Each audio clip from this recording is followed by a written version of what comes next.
Voilà, bonjour chers amis du Festival des migrations de Luxembourg. Je suppose que certains d'entre vous me reconnaîtront vu que j'ai été ambassadeur de Belgique au Grand-Duché de 2013 à 2017. J'ai un souvenir très vif de l'accueil que j'ai reçu chez vous, ainsi que dans la dizaine de pays où je me suis rendu tout au long d'une carrière d'à peu près 40 ans. Et toujours l'idée de l'hospitalité m'est revenue en mémoire. Quand je songe à ces moments-là, j'ai songé aussi à la diversité du monde, à toutes ces cultures qui cherchent à rester elles-mêmes. Hein, mir wollen bleiben, wat mir sind, comme on dit en Letzeburg. Et c'est vrai que c'est très important, l'idée de l'identité. Tout au long de l'histoire, les cultures ont essayé de survivre en justement gardant leurs valeurs, leurs identités, leurs rituels, et de temps en temps, elles se sont affrontées.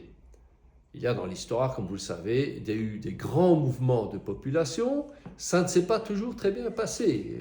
Et effectivement, c'était parfois des invasions, des disparitions de certaines cultures, et tous ces souvenirs, évidemment, peuvent nous faire considérer la question des migrations d'une manière un petit peu inquiète, un peu suspicieuse. Et je crois qu'il faut être effectivement prudent. L'hospitalité est absolument fondamentale, je crois que c'est le thème de ce festival des migrations, et c'est à juste titre, mais l'hospitalité passe par des obligations réciproques. Il est donc très important que les nouveaux venus ne cherchent pas à imposer leur identité, et de même les autres ne rejettent pas les nouveaux venus. Car je crois qu'il faut voir l'humanité comme une grande famille, c'est d'ailleurs le propos du pape François dans Fratelli Tutti, où il parle vraiment de cette fraternité humaine qui transcende nos différences de langue et de race et de religion, en disant voilà, nous sommes tous frères et nous habitons dans une maison commune, comme il le dit dans Laudato Si, un autre texte marquant de ce siècle. Alors, en effet, pour le diplomate, et comme pour chacun de nous, comment trouver le chemin étroit entre la forteresse, la tentation de l'enclos, du précaré qui protège une identité qui est souvent d'ailleurs mythique, et le chaos, c'est-à-dire la violence ou l'imposition par un groupe de son mode de vie aux autres.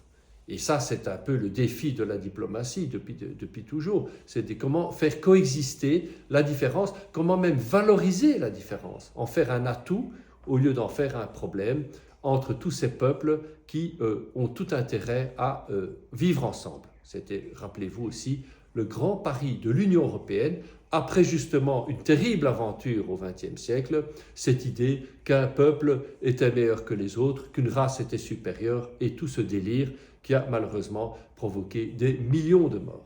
Donc avec ce bilan, nous devons le garder en tête pour justement nous rendre compte que ce n'était certainement pas la piste à suivre. Toutefois, je le répète, cette question doit être vue avec beaucoup de prudence et beaucoup d'amour. Car je crois que ce qui peut conduire des peuples différents à vivre ensemble, pas simplement à se tolérer, mais vraiment à construire un projet, c'est une espérance commune et c'est la conviction que nous sommes vraiment partie d'une même famille. Dans les familles, on est souvent très différents, il y a parfois des disputes, des jalousies, c'est évident, mais ça, il n'empêche que c'est sa seule manière de transmettre la vie. La famille reste la base de toute culture, de toute civilisation, et je crois que c'est dans cet esprit que je souhaite vraiment un festival des migrations très familial, très fraternel, auquel vraiment j'adresse tous mes vœux et toute mon amitié.